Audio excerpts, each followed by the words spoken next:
नमस्कार, न्यूज अड्डा विद सुमन में आप सभी का स्वागत है। इस वक्त हमारे साथ सीनियर जर्नलिस्ट गुंजन सर हैं। चर्चा हम ये कर रहे हैं कि कनाडा और हिंदुस्तान के बीच में अभी भारत के बीच में अभी जो तनाव बढ़ा है, सर सालों से कवर करते रहे हैं। हर मसले के जानकार के रूप में हम लोग अपने सीनियर जर्नलिस्ट गुंजन सर, पहले सबसे पहले आपका स्वागत है। अचानक ये कनाडा की पूरी कहानी जो है वो निकल के आने लगी है, उसके पीछे कारण क्या है?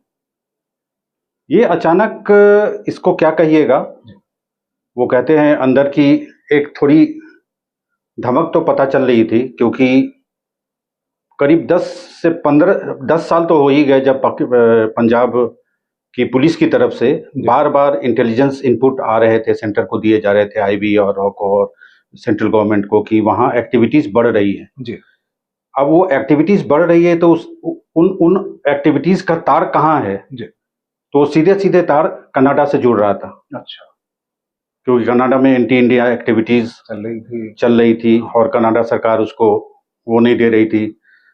एक्टिविटीज कहने का मतलब है जो लोग खुलेआम बोल रहे थे। कनाडा में एक नियम है वहाँ का, उनका जो लॉ है, वो फ्रीडम ऑफ स्पीच वहाँ बहुत ही वो फ्रीडम ऑफ स्पीच को बहुत भाव देते हैं वो लोग। अच्छा। कि आपको बोलने की आज़ादी है, कुछ भी बोल दे, आप कुछ भी सरकार के अगेंस्ट कुछ भी बोल दीजिए, आपके ऊपर कोई कानूनी कार्रवाई नहीं की जा सकती। तो वो फ्रीडम ऑफ स्पीच के नाम पे एंटी इंडिया एक्टिविटी चल रही थी और सरकार कुछ नहीं कर रही थी। सरकार ने और थोड़ा दबाव डाला और करीब पिछले 5 साल में इन्होंने करीब 24 रिक्वेस्ट भेजे हैं। अच्छा, कि आप वहाँ स्टॉप कीजिए। हाँ, कि आप उसमें रिक्वेस्ट भेजें कि आप उनको रोकिए या आप मुझे सौंपिए, क्योंकि इन्होंने इंडिया ने केस भी दिया, पूरा केस बना के पूरा फाइल दिया। अच्छा। 43 एनआईए ने 43 ऐसे लोगों का जो कि वहाँ का एकदम एंटी इंडिया एक्टिविटीज में शामिल हैं और वहाँ से वो काम कर रहे हैं, यहाँ क्रिमिनल एक्टिविटीज में हैं, ड्रग्स में हैं, मानव तस्करी में हैं। अच्छा। लेकिन कनाडा उस पर शांत रहा और कोई इस तरह से रिएक्शन नहीं था। इधर अभी इलेक्शन की वजह से कहिए या जो भी कह लीजिए, क्योंकि वहाँ सिख बहुत ज्यादा है और आज से नहीं बहुत दिनों से सिख माइग्रेशन है और वहाँ का जो एंट्री सिस्टम है बहुत ही आसान है और तो उस वजह से वहाँ वो लोग जमा होते रहते। अब वो लोग बड़े वोट बैंक के रूप में आ गए हैं, सबके पास सिटीजनशिप है, सारा कुछ है। वहाँ के पॉलिटिक्स में एक से है, वहाँ इंडियन जैसे लिबरेशन पार्टी है, वो जो जस्टिन ट्रूडो की जो पार्टी है, जो अभी सत्तारूढ़ दल है, तो वो लोग अब देख रहे हैं उनको एक बड़े वोट बैंक के तौर पे। अच्छा। और दूसरी तरफ वो डिप्लोमेटिकली थोड़ा सा अपना एज लाने के लिए जस्टिन ट्रूडो ने ये बयान दे दिया। और इसका बैकग्राउंड ये है कि जब जस्टिन ट्रूडो G20 के लिए यहाँ आए थे तो नरेंद्र मोदी, अपने प्रधानमंत्री नरेंद्र मोदी जी के साथ उन्होंने सीधे 1-to-1 टॉक में ये बात उठाया था। मोदी जी ने साफ तौर पे नकार दिया कि ये बकवास बात है। अच्छा।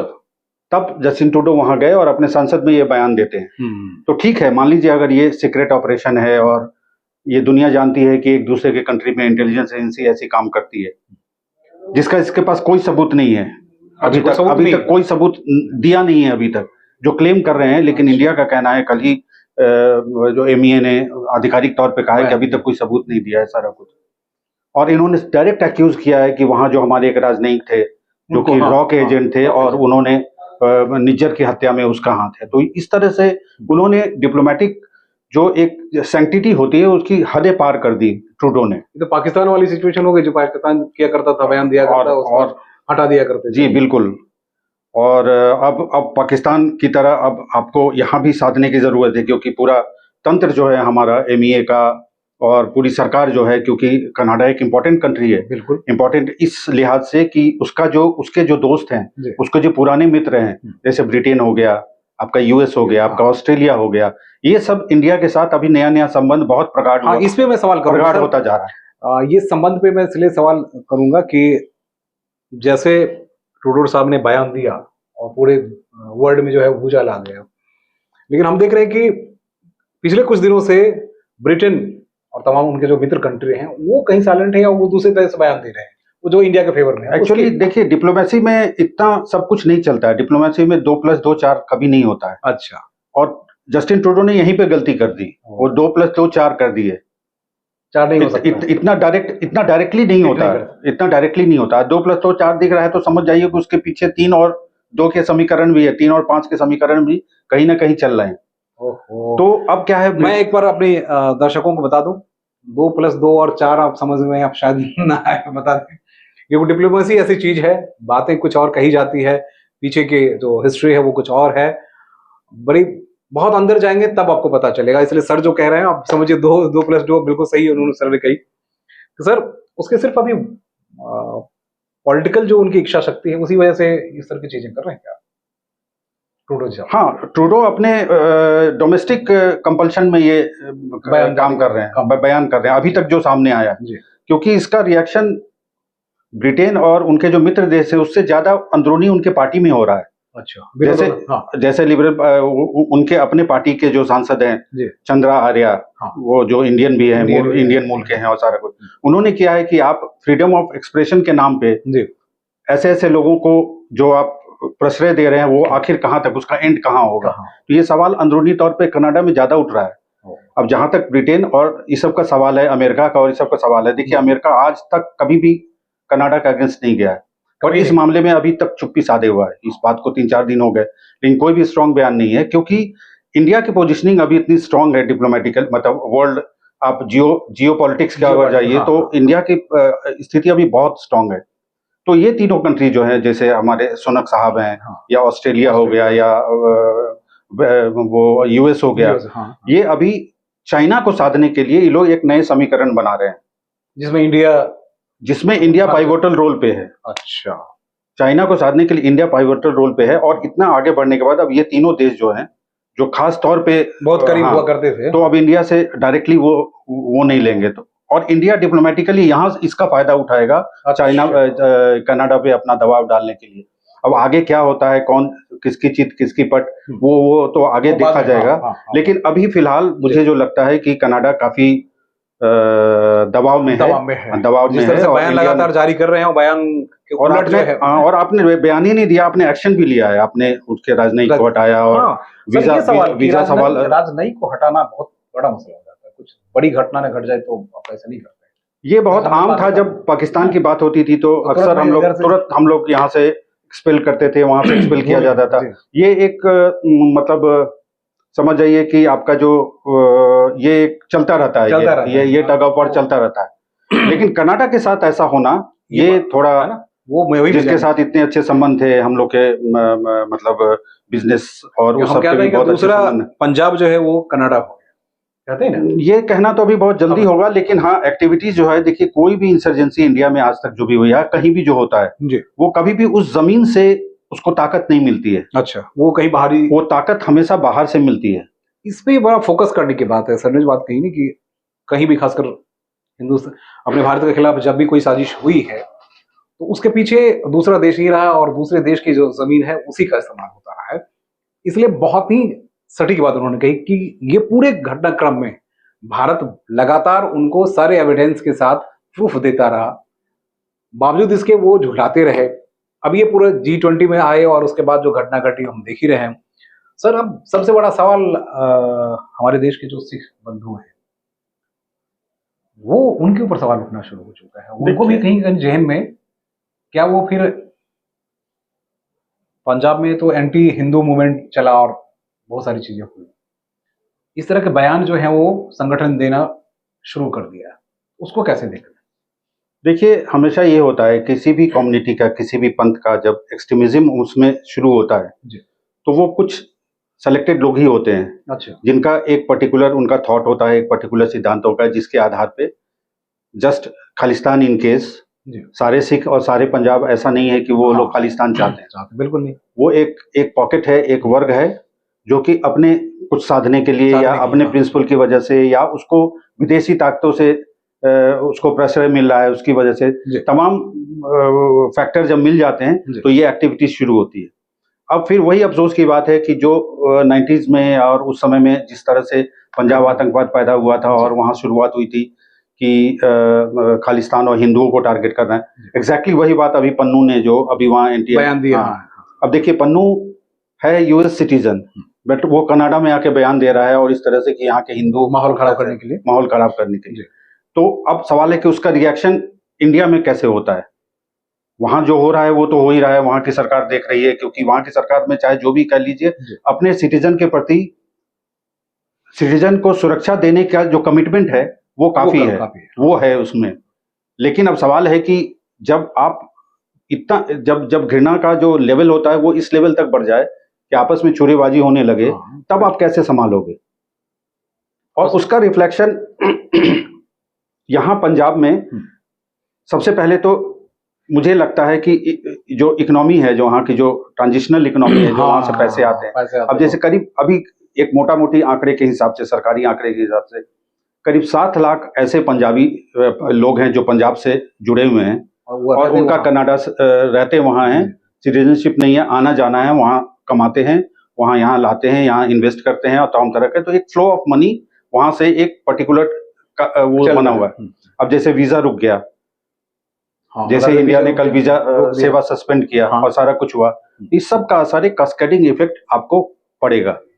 पंजाब में क्या होगा ये कहना अभी थोड़ा जल्दीबाजी है, लेकिन यहाँ अभी जो शुरुआत है, अभी जो सामने आए हैं मामला, वो आतंकवाद से कम और संगठित अपराध का ज्यादा आया है, जिसमें अभी आपके मूसेवाला के मौत के बाद जो जितने क्रिमिनल गैंग पर अभी जो एनआईए हमारी जो छापेमारी कर रही है और सारा कुछ कर रहा है, तो वो एक बार, और लेकिन ये उतना आसान नहीं है, मतलब इसको कि चूंकि क्रिमिनल है और आतंकवादी नहीं है, ये कह के इसको नजरअंदाज करना ये बहुत बड़ी भूल होगी, बहुत बड़ी, सही बात, क्योंकि आतंकवाद भी समय के हिसाब से अपना शेप चेंज करता है।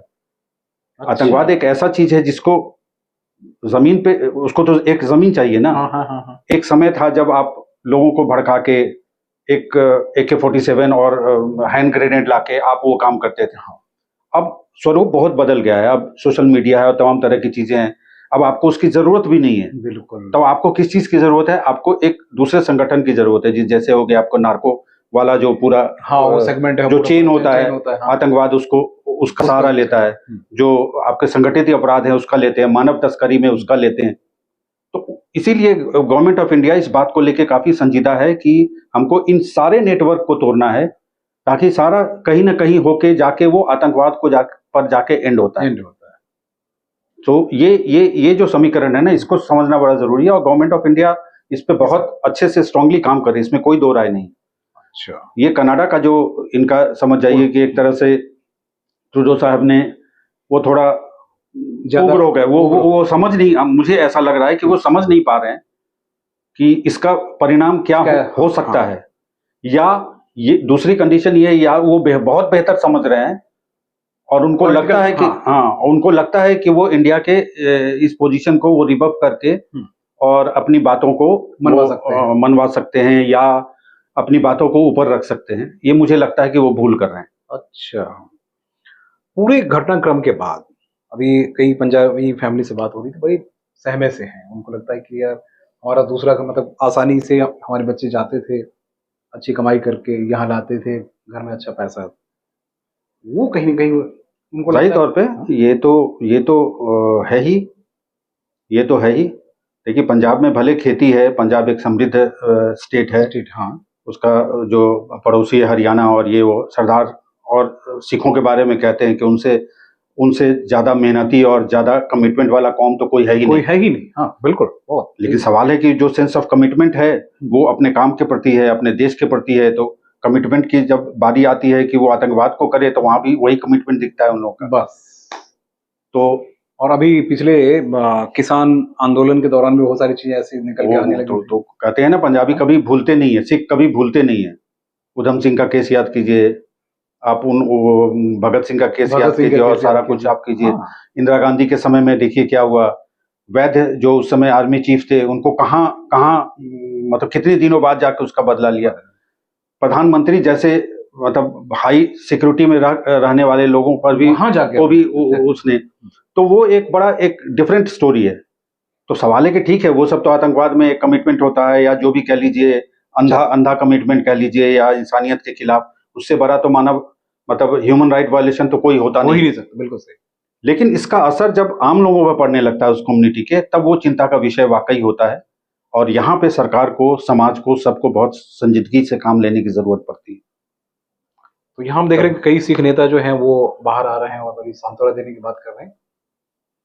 अभी चर्चा हो रही थी तो वो कह रहे थे नहीं है तो ऑफ कैम ऑन। हाँ हाँ, बिल्कुल बिल्कुल बिल्कुल, उन लोगों के लिए तो कंसर्न का मैटर है, कंसर्न का मैटर है कि उनके बच्चे तो वही हैं। एग्जैक्टली ये वही सिचुएशन फिर हो रहा है जो अभी कुछ दिन पहले मतलब इस्लाम को लेके था। यही मेरा सवाल यही था कि अभी इस्लाम को लेकर अपने देश में एक अजीब सा माहौल बनने लगा था। काफी कुछ बातें होने लगी थी कि आप देशभक्त हैं या सर मैं वही सवाल करना चाहता क्योंकि आप तो पत्रकारिता के इतने 30 साल के आसपास देशभक्त, भारत माता की जय करते हैं, देशभक्त हैं, अगर नहीं करते हैं तो वो वाला माहौल कहीं फिर यहाँ घूमना वो तो नहीं होगा क्या? उस पर कुछ इसका इम्पैक्ट नहीं पड़ेगा? देखिए वो कहते हैं ना, न्यूटन का नियम है ना, हर क्रिया के प्रति एक प्रतिक्रिया होती है और वो सब तमाम तरह की बातें हैं। जी। तो अब देखिए वही हम बताए ना कि हर चीज कोई भी जो ये एक्सट्रीमिज्म या उसका एक्सट्रीमिज्म के बाद फिर आतंकवाद जो टेररिज्म ये सब जो चीज होता है वो सिर्फ होम ग्राउंड से नहीं होता है, उसका कहीं ना कहीं विदेशी इन्फ्लुएंस जरूर होता है। इस्लामिक टेररिज्म के साथ क्या हुआ कि वो वही चीज था। हाँ, वो पाकिस्तान प्रायोजित अफगानिस्तान और ये वो जो नए ऑर्डर इस्लाम में नए ऑर्डर का वो सारा कुछ जो शुरू हुआ वो जाके कल्मिनेट होता है आपके आतंकवाद पे, उसका एंड होता है जिसमें पाकिस्तान भी और सबको ये प्रॉक्सी वार इंडिया के अगेंस्ट और सारा कुछ आप इस्तेमाल करते हैं और सारा कुछ। लेकिन यहाँ तो 20 करोड़ मुसलमान रह रहे हैं जो शांतिप्रिय हैं, जो चुपचाप अपना रोटी रोजी कमा रहे हैं, बच्चों को पढ़ा रहे हैं, अपनी जिंदगी व्यतीत कर रहे हैं, उनका रोल है यहाँ के डेवलपमेंट में और हर चीज में। वो लोग सवालों के घेरे में आ जाते हैं क्योंकि एक्सट्रीमिज्म या इस तरह के सोच वाले लोग सिर्फ इस्लाम में या सिख में तो नहीं, हिंदुओं में भी है। हाँ। तो वो कहते हैं कि अरे वो तो हमारे को मार रहा है, वो ये नहीं देख रहे हैं कि वो कौन है, वो कैसे, वो सिर्फ उसको एक ब्रांड कर दे रहे हैं कि ये मुसलमान है या ये सिख है या ये हिंदू है। तो ये जो ब्रांडिंग है ना, ये ब्रांडिंग बहुत खतरनाक चीज है यहाँ पे। सर इसमें भी वो ब्रांडिंग जो है यहाँ डैमेज करेगा समाज को। मैं उम्मीद करता हूँ कि ऐसा ना करें क्योंकि इसकी परीक्षा भारत एक बार या पंजाब एक बार पास कर चुका है। हाँ, और काफी कुछ। पंजाब के आतंकवाद को खत्म करने वाला एक सिख ही था, केपीएस गिल और तमाम तरह के लोग। बेअंत सिंह ने कुर्बानी दी जो खुद सिख थे। तो ऐसा नहीं है, हजारों सिख मारे गए, हजारों हिंदू मारे गए और तमाम तरह की चीज। तो ऐसा नहीं है कि सब लोग मतलब उस तरह से। और केपीएस गिल ने जो हथकंडे अपनाए इसको खत्म करने में, वो आज भी टेररिज्म एंटी टेररिज्म स्कूल में दुनिया भर में पढ़ाया जाता है। बहुत अच्छी बात सर ने दो आदमी थे जो मार्गरेट थैचर और ये सब पनपता कैसे है जब मीडिया में उसको जगह मिलती है, जब उसको पब्लिक डिस्कोर्स में वो आता है। तो मार्गरेट थैचर कहती थी कि उसका ऑक्सीजन रोक दो। ऑक्सीजन कौन है? मीडिया को रोको। आप मारते रहो, आपकी खबर ही कहीं नहीं पहुंच रही है तो आपका आतंकवाद यानी हम ही लोग भैया। हाँ यस, आप कह सकते हैं क्योंकि बाजार, यहाँ पे बाजार आ जाता है, आप कैसे नहीं दिखाइएगा? हर जगह दिखाया जा रहा था, आपको भी दिखाना पड़ेगा, आपको समझाना पड़ेगा। लेकिन हम लोग पॉजिटिव बातें कर रहे हैं, इसके पीछे की कहानी, फिर आगे की कहानी और इसमें डिस्कशन क्या है। और दूसरा एक बड़ा इंटरेस्टिंग है जो मैं उसको पूरा कर दूं। जो दो थ्योरी है जो कि आतंकवाद को खत्म करने में बड़ा ही कारगर साबित हुआ है अभी तक। एक तो मार्गरेट थैचर की वो थ्योरी, जो ब्रिटेन भी आतंकवाद से बहुत लंबे समय तक, आयरिश आतंकवाद से बहुत लंबे समय तक परेशान, कि उसका ऑक्सीजन रोको, मतलब कि उसका पब्लिसिटी रोको। मीडिया आतंकवाद तभी पनपता है या कट्टरवाद जब उसको पब्लिसिटी मिलती है, मीडिया में आता है तमाम तरह। दूसरा केपीएस गिल का जो थ्योरी था, उसने अगर 4 मारे हैं तो तुम किसी परिवार को, तो तुम उसके परिवार को 4 मार, टिट फॉर टैट। और पंजाब में एग्जैक्टली यही हुआ था।